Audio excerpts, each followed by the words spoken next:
नमस्कार विद्यार्थियों, मैं प्रवीण कुमार एक बार फिर से आप सबका हार्दिक स्वागत करता हूं आपके अपने YouTube channel target English official पे। तो विद्यार्थियों, फर्स्ट गेट इंग्लिश के लिए हमारा फिलहाल जो सेशन चल रहा है वो आपके लिटरेचर पोर्शन के लिए, और लिटरेचर पोर्शन के लिए आज मैं आप लोगों के लिए गया हूँ 12 important questions of the poem daffodils. तो चलिए शुरू करते हैं। तो आपके फर्स्ट गेट में पोइट्री सेक्शन में आपके जो पोइम है डैफोडिल्स, इसमें कौन कौन से इंपॉर्टेंट क्वेश्चन बन सकते हैं आप लोगों के लिए मैं लेकर आया हूं। इसमें फर्स्ट क्वेश्चन है another title of the poem daffodils is, means daffodil poem का दूसरा मींस अनदर टाइटल और कौन सा है, अच्छे से कंफर्म करें। Answer will be I wandered lonely as a cloud. This one is another title of the poem daffodils and the another title is I wandered lonely as a cloud. Move करते हैं second one पे, और second question आपका in this poem which is the bliss of solitude. इसको अच्छे से confirm करें, important question आप इसमें भी इसको अच्छे से देख लें। इन this poem which is the bliss of attitude solitude, इसमें आपके पोइट ने आपके इस पोइम में जो ब्लिस ऑफ सॉलिट्यूड बताया है वो ब्लिस ऑफ सॉलिट्यूड क्या है, and the answer will B inward I. Means in this poem inward I is the bliss of A solitude. Move करते हैं थर्ड वन पे। इन this poem the inward I refers, अब यहां आपके जो bliss of solitude inward आई है वो inward आई किसको रेफर करती है, तो आंसर होगा आपका in this poem the inward I refers memory and imagination of the poet. Move करते हैं नेक्स्ट क्वेश्चन पे, and the fourth question is with whom Wordsworth took a walk around of daffodils।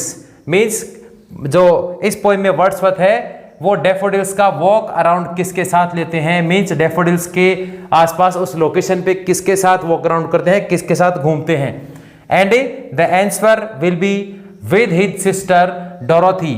Means with his sister Dorothy Wordsworth took a walk around of daffodils along the lake.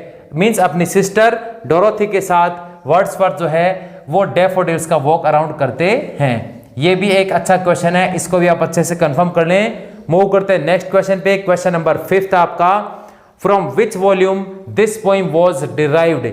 Means किस poet आप William Wordsworth के किस volume से यह poem derive की गई है, ली गई है, and the answer will be the title of the volume is moods of my mind. यहां आप इस डेट को भी अच्छे से देख लें। नेक्स्ट आपका क्वेश्चन नंबर 6 है the poet compares the stretch of daffodils to.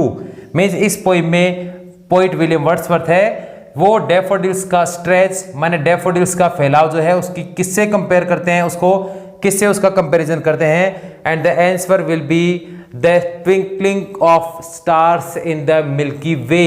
ये आपके आरपीएससी में पूछा हुआ क्वेश्चन है, इसलिए आप लोगों को ये बात मैं अच्छे से क्लियर कर दूं। आरपीएससी में ये क्वेश्चन एक बार पूछा हुआ है कि डैफोडिल्स का जो स्ट्रेच है उसको विलियम वर्ड्सवर्थ किससे कंपेयर करते हैं, तो उसको कंपेयर करते हैं वो twinkling of stars in the Milky Way.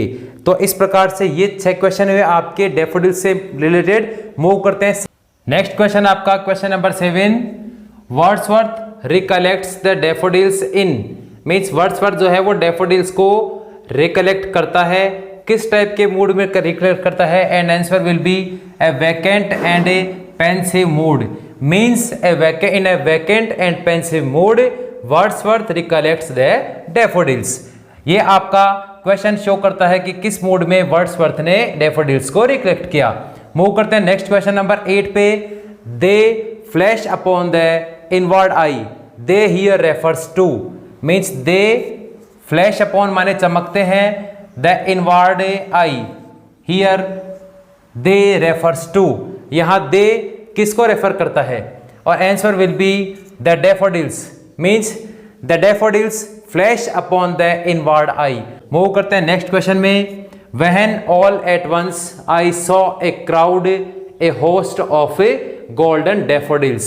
तो यहाँ फिगर ऑफ स्पीच इस लाइन में कौन सा फिगर ऑफ स्पीच यूज किया गया है, तो ये भी आप अच्छे से कंफर्म कर लें। यहाँ इस लाइन में आपके फिगर ऑफ स्पीच यूज किया गया है according to a crowd and a host.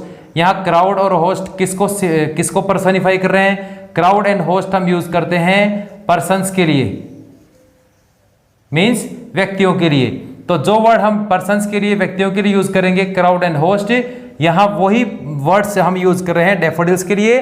तो यहाँ आपका पर्सोनिफिकेशन हुआ, तो इस लाइन में आपका पर्सोनिफिकेशन यूज किया गया है। मूव करते हैं क्वेश्चन नंबर 10 पे। The term golden daffodils refers, अब यहाँ आप अच्छे से कंफर्म कर लें गोल्डन डैफोडिल्स जो है ये टर्म किसको रेफर करता है। अब इसमें दो क्वेश्चन है, यदि आपको गोल्डन डैफोडिल्स के कलर के बारे में क्वेश्चन पूछे तो आपका आंसर होगा ब्राइट येलो कलर में। यहां पूछा है आपको गोल्डन डैफोडिल्स जो टर्म है वो किसको रेफर करती है, तो यहां आप देख लें गोल्डन डैफोडिल्स जो है वो रेफर करती है poets enthusiasm and love towards nature, माने वर्ड्सवर्थ के एंथुसियाज्म माने एनर्जी,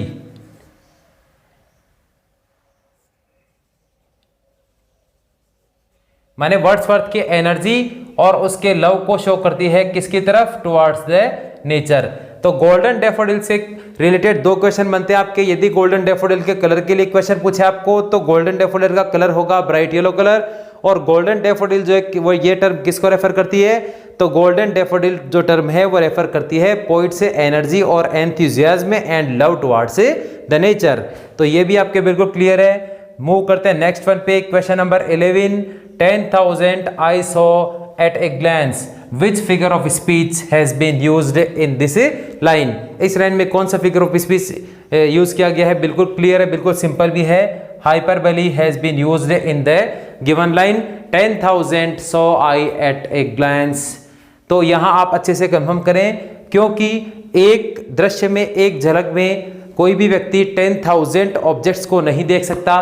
तो यहां इस पंक्ति में वर्ड्सवर्थ के द्वारा हाइपरबली माने अतिशयोक्ति अलंकार को यूज किया गया है। ये बहुत ही सिंपल है, और प्रत्येक आप जो भी पोएम डिस्कस करें, जो भी पोएम स्टडी करें, तो उसमें फिगर्स ऑफ स्पीच का अच्छे से आप पूरा ध्यान रखिएगा, ताकि फिगर्स ऑफ स्पीच में आने वाले कोई भी क्वेश्चन आपके गलत ना हो।